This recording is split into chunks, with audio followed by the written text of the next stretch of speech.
Hi folks, so it's Miss Amber here, and I thought it might be time for update on an explanation and some stuff on the internet project. So I'm coming in just now from a home visit, and it's the person works in healthcare, and so we were fellowshipping about telehealth for her and all the training and all the hardships that go into it when patients don't have access to internet for their doctor appointments, which right now in her clinic are tele appointments, and just the challenges there. And that clinic is in Davis, so it's just a reminder of how prolific this issue is. And I started as a teacher working on the internet project, of course, for my students for education in March and April when we were shut down. And it wasn't very long before I realized it wasn't just for education, but also for employment. First of all, people were being asked either to go home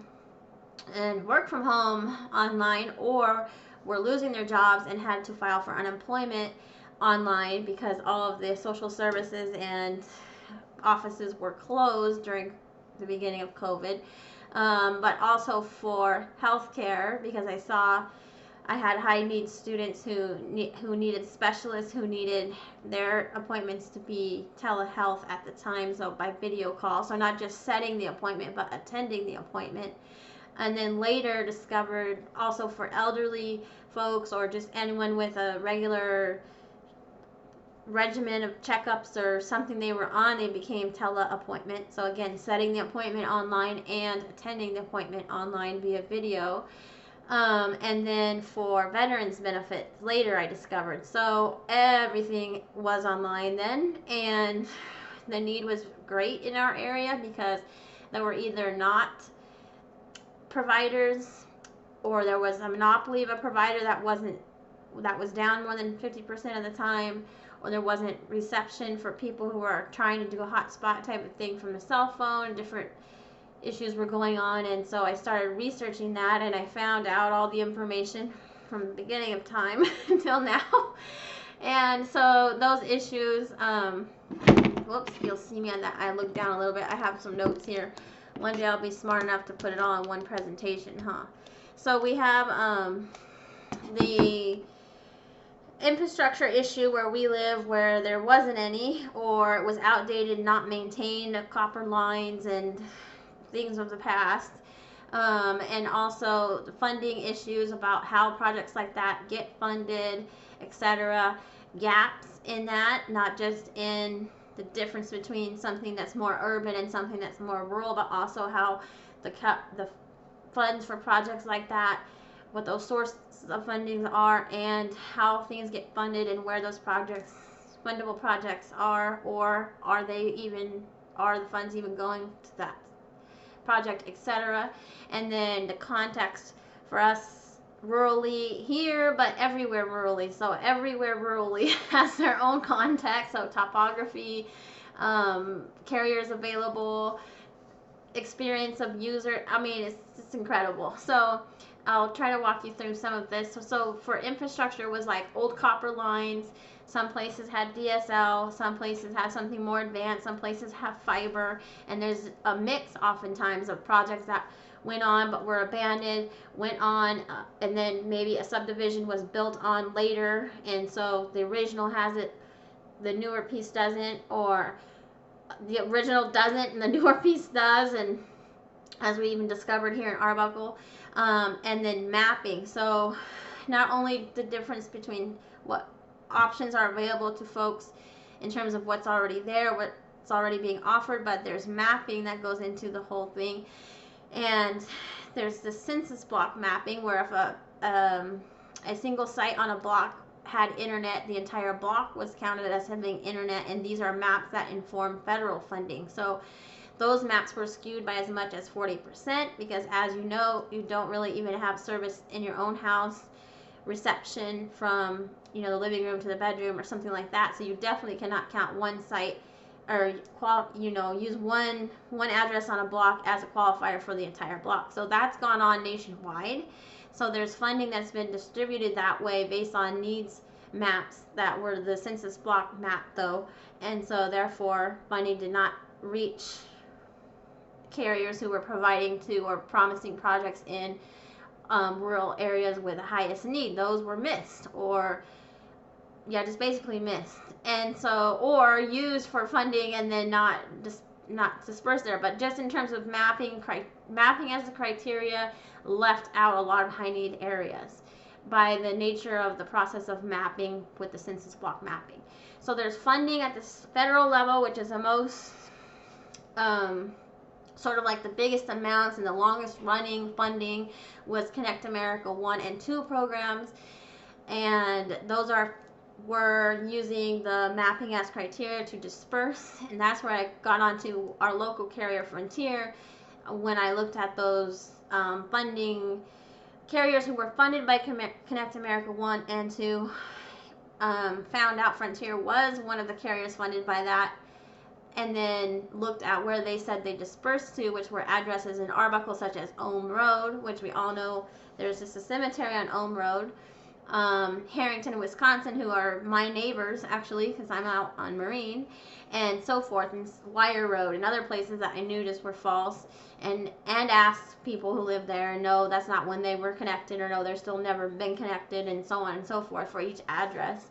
And I'm sure our town is not the only address where, the only town where Frontier's reports are inaccurate, but I haven't checked all those, just our local ones. And then there's state funding, same kind of idea. And then depending, in some are larger areas, there's been local funding where some kind of collaborations have gone on between local government and a provider, or some coalitions where maybe some large organizations thought it was in their best interest to work together to improve coverage or reliability or affordability for their town or their community. And so there have been projects like that have gone on that are more specific to whoever's operating in those cities and what kind of partnerships they work out with each other or with local city government. So there's been examples. I found a city with 150,000 people who installed their own fiber as a city and then called a provider to service it. I found some where it was like PG&E, I want to say a hospital, and someone else partnered together to improve the access, to improve coverage by partnering with a carrier. Just different partnerships like that going on, and I found examples of that. And then other is that's sort of the other, where people just figure it out. There was, when I did the Frontier thing, the testimony in the California Public Utility Commission, there was somebody who maybe paid extra to have it come to his shopping center and then shared his service with his neighbor tenants. He was a pharmacy, I want to say, so he needed it because he needed to have his medications monitored when he was not there, like alarm system surveillance and some kind of inventory thing, something that just was always online. He had to have it, and so then he was able to share his service that he brought there with other tenants in the same shopping center or something like that. So just sort of other is just sort of people figuring it out. I will put my internet project in the other category. It's not federally, state, or any locally funded. And it's partnership, and it's just other. Okay, so we talked about the gaps in the mapping, and then the bigger gap to me is the accountability. So when those funds are dispersed to providers, and the providers are have applied for that with some kind of project in mind or some kind of sites in mind, etc., and were approved for that funding, then they do have to report where those disbursements in terms of internet service where improvements were made or a new service was connected or something like that. They have to say where those were, but no one is really checking on those. And also no one is really checking on reports given to the FCC when you file a complaint. I want you all to file a complaint to the FCC, but what happens when they receive it is they go to the provider and say, hey, we received this, and the provider says, okay, let me check on it, and the provider come back and say, it was this and that, or we talked to them or whatever. So no one really is following up. Everyone's just taking the provider's word for that, and that has allowed for some gross just running amok going on. And so in the funding, and in the reporting and in the follow-ups on what they say when there's a complaint. So the mapping is an issue when that's being used as criteria for funding large carriers. But if the large carriers are not being held accountable for where those funds go or don't go and what those disbursements are or improvement projects are, what they say they're doing or not isn't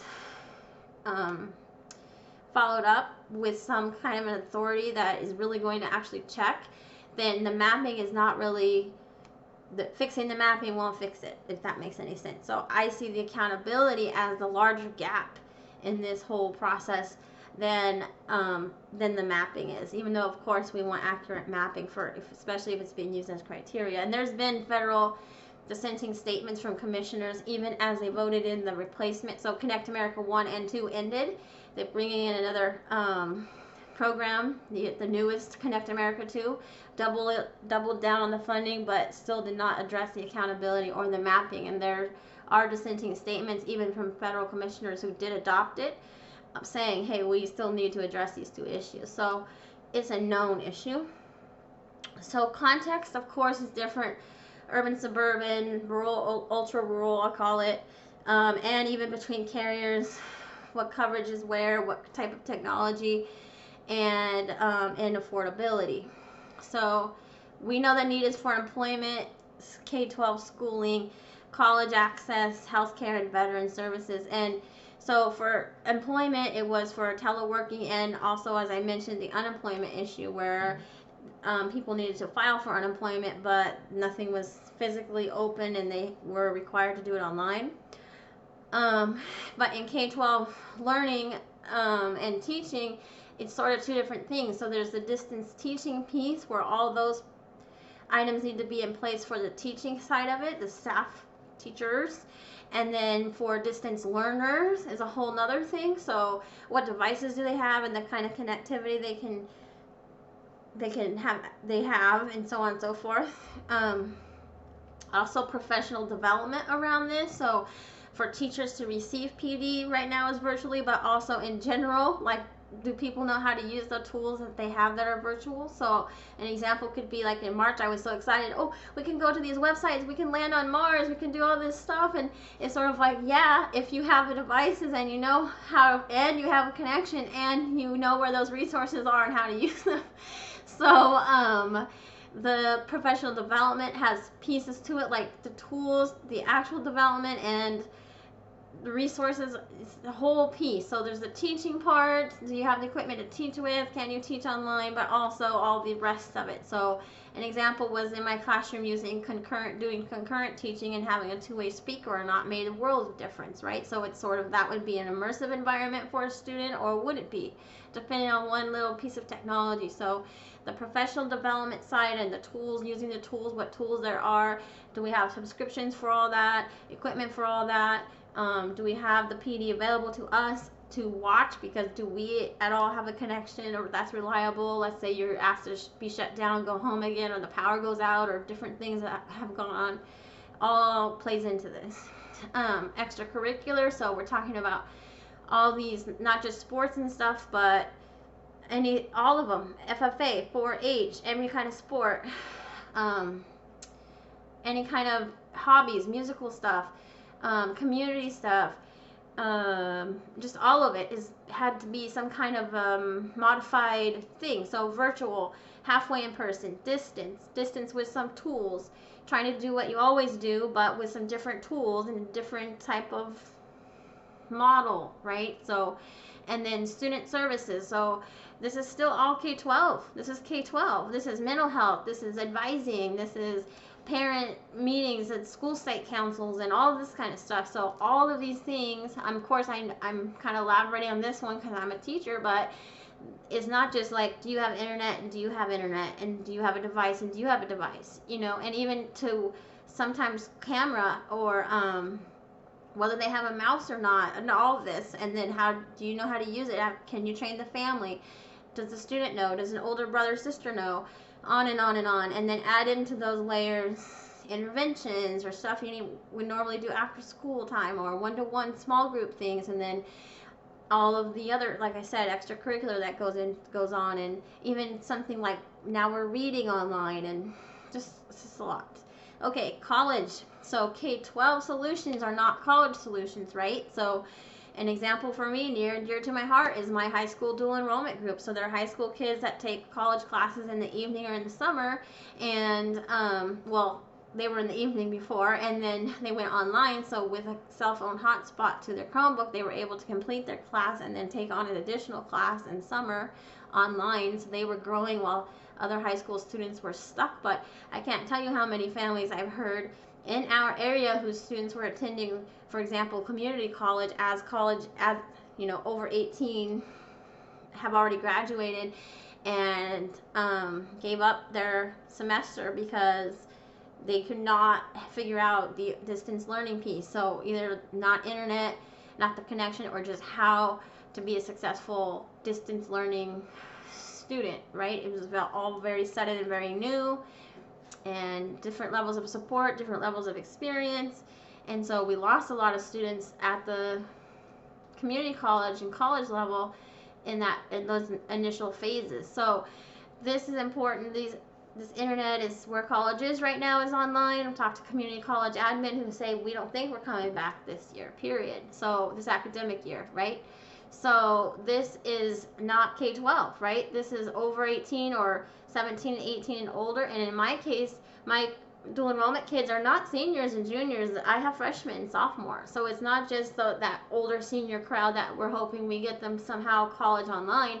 My dual enrollment students taking evening classes are freshmen and sophomores, juniors, and seniors. So sort of overlapping with K-12, but they need that college access, and all of the things that were K-12 in terms of staff development and student services and stuff applies in college, all online. So very important. So dual enrollment, concurrent enrollment, meaning those summer classes for high school kids, and then just other stuff. We're talking about SAT prep and all those kind of APs and all that. So high school, college, it's two different, a lot overlaps. They need the same kind of technology to get started with, but it is two different things. So I list college age as a whole different need than K-12 in terms of internet access.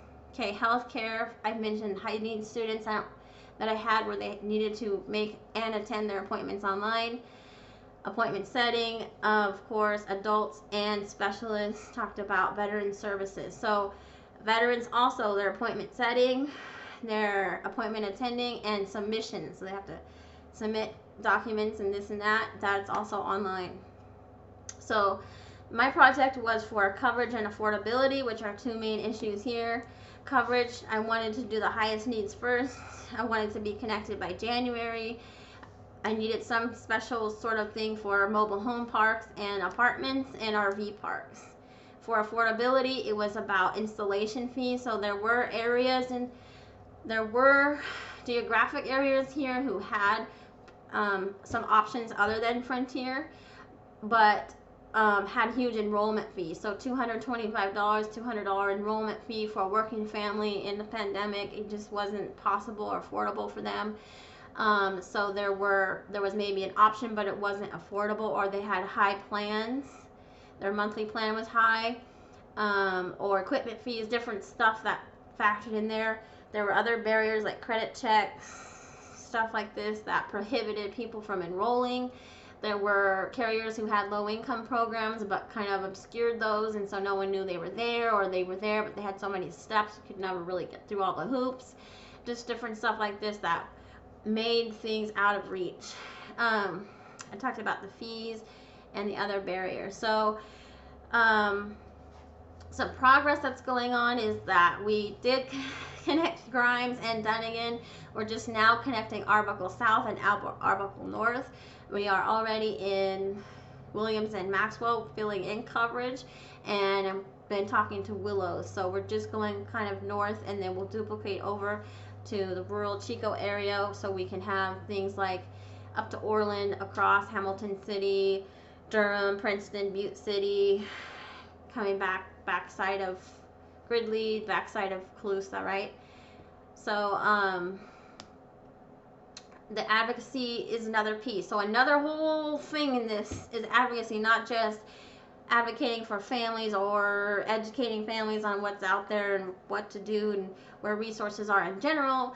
And then on the technology side or training side or resources for internet access, but also at the state, regional, and local levels. So this is sort of communities, districts, owners of sites, families, students themselves, and the advocacy has been regionally to go speak at Chico State or at the state level, talking to Cecilia Aguilar Curry's people, giving feedback on legislation that's being introduced, keeping them up to date on just what's going on here, what the needs are, being asked to speak by the California Public Utility Commission on rural solutions and also on the frontier issue.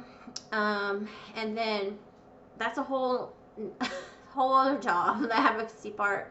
And then the enrollment piece. So once we have a region connected town, then educating families on what's available and getting them enrolled. So you've seen me go out there with my little table and my my laptop in case people need a connection. So there have been sites, there have been areas that we brought service to who didn't even have a connection in the first place to sign up with online, if that makes sense. So then you see me out there with my computer and people have been able to use the laptop to sign up for service. So it's an evening and weekends thing, of course, because I'm teaching, but I do what I can on these sort of outreach days or sign up days, and then schedule installations, kind of stack them up. So we have installation days that go along with that. So just a little process of once we have an area connected, making everyone aware, helping them sign up, helping them get installed in a timely manner. And it's been awesome. That part of it I really love, because it's like finally there we get connected. There's been so many thank yous and notes and messages about, you know, thank you so much, we're connected now, or my student's screen doesn't freeze anymore, or just different stuff like that. Super heartwarming. And it's been a lot of fun collaborating with all the sites, explaining the project and getting them involved, and everyone we've talked to has been super helpful. We haven't had a no yet, and I'm thankful for that. And also, if you hear from me soon, as a site person or a site owner, we appreciate continuing those collaborations. And just sort of timing, I feel real pressure right now because the state is in flux again with lots of changes, and I'm having flashbacks to March where not only education was dependent on it, which is super to my heart because I'm a teacher, but also employment and healthcare. So I'm feeling really pressured right now to get everyone connected by January before there are any more changes from the state. And people had such a struggle in March and April with access to things because everything was online, and only more and more things are going online. And so I'm feeling just a huge pressure to get every site connected and everything going in time, right? So installation days is just a time frame I try to schedule 2 weeks at a time, and so they're, you know, you're from 8 to noon or 1 to 4 p.m. and then what day would you like, and we just try to be in that area for those 2 or 3 days of installation at a time to get everyone connected. And so the only requirement is just that someone is home in that window of time. So if we're coming to your area, we're getting your area connected, and then you've signed up and you're ready for an installation, we just ask that you're actually home on the times that we've set up for you. And then going forward is continuing coordinating all of this and making the loop, kind of like I was talking about, from here to rural Chico and back, because every site along the way that we develop makes every site that's already been developed that much stronger. So then we do upgrades and stuff, and also that loop at all is important, right? So getting all those people in those areas we've identified as high need connected. Then we're upgrading, and then we're continuing to contribute as much as we can. So giving out resources for media use and stuff, because we are dealing with youth in a lot of this. Common sense media and those kinds of materials to families, and then upgrading as soon as we can. So an example is Grimes. I think it was at our lower side of it was like 10 megabits, and now it's 12 or something. So just as soon as we can, we're upgrading everybody. Equipment, I mean, it's just amazing. So we're continuing that piece. We're growing, so then therefore maybe some jobs. I was even thinking, of course, as a teacher, some apprenticeships in the tech field, because there's installation, there's lots of pieces to these towers that get built out, and then how that gets installed in homes. And so I feel like it's a learning opportunity for some of our youth. I can imagine having high school youth come out or something. So upgrading, we love to do it. It's an opportunity, and it just strengthens everything along the way. So another piece of this for me, contributing to, site leases, so that the owners get something, employment for people, like I said, the youth programming, resources to families, and just empowering people in general. So we're about contributing. And I don't know, so where are we? We're just now leaving Dunnigan, coming South Arbuckle, North Arbuckle. My goal is to have them all connected by January, and then the fill-ins along at the same time. College City, so South Arbuckle, College City, North Arbuckle, and the fill-ins and Williams and Maxwell by January. That's my personal goal. Then we're going upward to Willows. I've already been on the phone with Willows and looking at that. Orland, and then across over to Chico. So the rest of that is, March or something, but my goal for this area is by January. So there's the update, and just thank you everybody who's been working with me. And in the beginning, it was all the information, who needed what, and all the experiences with Frontier. And then I have been able to testify against Frontier in their bankruptcy hearing, because they filed for bankruptcy and then are trying to reorganize and continue, actually. So I testified against that they not be allowed to reorganize and continue, because they've been in a monopoly here for 30 years. And especially I have some horrific stories in the spring that I personally saw, or talked with the people whose homes were down more than 50% of the time, and so on and so forth. They've been paying their bills on time for years, and yet the service was not there. Issues with the infrastructure, with maintenance. There's a couple sites where they're just unplugging people and plugging other people just to fulfill installation orders, and even though it creates a tech order, a work order for, to repair the one they unplugged, kind of like a word for it would be unplug, and then 30-day service calls, and on and on and on and on. So advocacy on behalf of the people against Frontier, for hopefully in the future they can be held accountable. And there's been lots of documentation around that, and getting that to people who can do something about that. And then just continuing, there's a law and legislation the Cecilia Aguilar's team did send to me, and you can look that up. I think I'm trying to see just right now for you. It still is not addressing the accountability for me, so the accountability for carriers, but it did increase the funding and some things for California for rural. So that's a step in the right direction in terms of getting more fundable projects to things in our region. But it has been